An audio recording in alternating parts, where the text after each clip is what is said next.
Long before empires rose and fell, before the first cities scratched their walls into the dust of the ancient world, there was the lentil. Small, flat, and unassuming, it is one of the oldest crops ever tamed by human hands.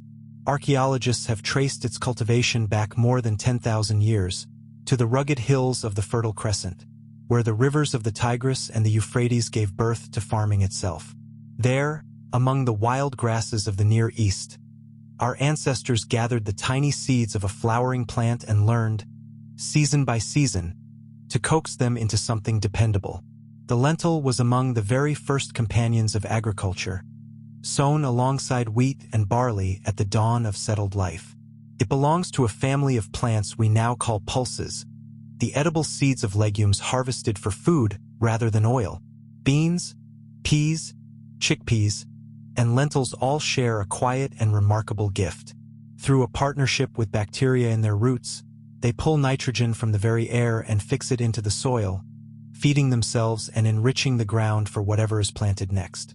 In an age long before chemistry, the lentil was already a fertilizer, a teacher of patience, and a source of life. To grow a lentil is to trust in modesty. The plant stands low to the ground, rarely more than knee-high, with slender stems and delicate leaflets that tremble in the wind. It thrives in cool, dry seasons and asks for little water, sending its roots into poor and stony soils where richer crops would fail. Farmers sow the seeds in early spring or, in warmer lands, through the gentler months of winter. Pale flowers appear, white or violet or palest blue, and from each one swells a short flat pod holding only 1 or 2 seeds. When the pods turn golden and brittle, the harvest begins. In the old way, the plants were pulled by hand or cut with a sickle, gathered into sheaves, and beaten to free the seeds from their husks. Today, across vast and level fields, combines sweep through the dried rows, threshing and cleaning the lentils in a single pass.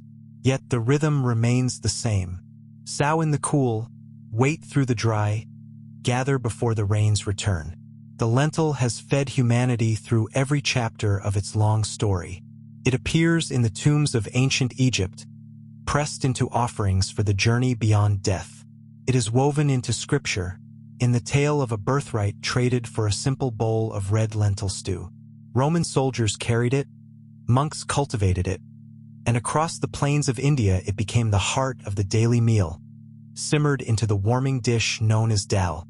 For the poor and the devout alike, the lentil offered something precious. It was protein without the cost of meat, nourishment that could be dried, stored, and carried across great distances and through hungry winters. Where grand crops demanded wealth and water, the lentil endured on little, and so it endured everywhere. In our own time, the humble lentil is enjoying an unexpected rise. As the world searches for foods that can feed billions without exhausting the land, the pulses have stepped quietly into the light. They demand a fraction of the water that animal protein requires, and they leave the soil richer than they found it.